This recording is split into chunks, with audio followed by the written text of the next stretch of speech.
Яг иргэд хөрөнгө цэцэл рүү ороход мэдээж нөгөө ямар хэмжээний хөрөнгөтэй байгаас мэдээж айгүй хазуур хамаарж байгаа те. Хэрвээ та одоо жишээлх юм бол томоохон хэмжээний хөрөнгөтэй бол тэрэн дээр шууд зөвлөх үйлчлэгээ аваад тэрийг хэрхэн байршуулах уу гэдгээс эхлээ явчих болж байна. За бүр одоо эхлэх гэж байгаа те. За магадгүй одоо оюутнаа ингээл төгсөөл ажлын гараагаа эхэлж байгаа хүмүүсийн хувьд болохоор зуршил бий болох нь өөрөө номер 1 асуудал юм уу? Тэгэхээр зуршил бий болгоод явхад өөрөө таны одоо нөгөө зуршлыг хангалттай шагнах тийм хэмжээний одоо нөгөө найдвартай бүтээгдэхүүн хэрэгтэй те. Одоо тэрийг ингээд тогтмол авах. За тэгэхээр дотоодын зах зээл дээр бол мэдээж боонд бол анх ингээд хоримтлал хадгаламжийг явж байгаа хүмүүст бол тохиромжтой биш. Энд нөгөө мэрэгжлийн хөрөнгө оруулагч нар ороод ингээд явчихж байгаа учраас за яг хувьцааг ингээд нэг нэгээр ширхэхээр ингээд аваад ах нь өөрөө бас мэдээж боломжтой. За гэтээ сайн компани хувьцааг за магадгүй жишээлх юм бол хэрвээ би одоо дөнгөж хөрөнгөлөл хадгаламж хийж эхлэх гэж байгаа бол за 10 жилийн дараа аль компани бизнес хамгийн сайн өсөлттэй байх вэ гэдгээ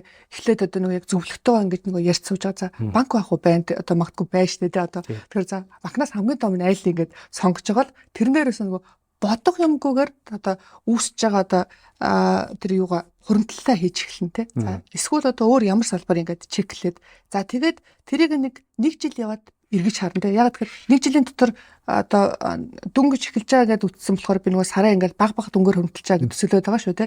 За тэгэхээр бодох юмгүйгээр тэрийг ингээд нөгөө яг тэр зуршлаа ингээд бий болгоно өөртөө. Тэгэхээр бий болгоцсон зуршил маань одоо намайг эргээд реворс хийгээ шагнаад тэр чи одоо нөгөө шагналаа мэдрэн штэ би нэг юм болд юм байна гэдэг юм мэдрэмжээр хүрээд ирвэл за энэний дараа нь болохоор одоо өөр сонголтууд руу орж эхэлнэ тий.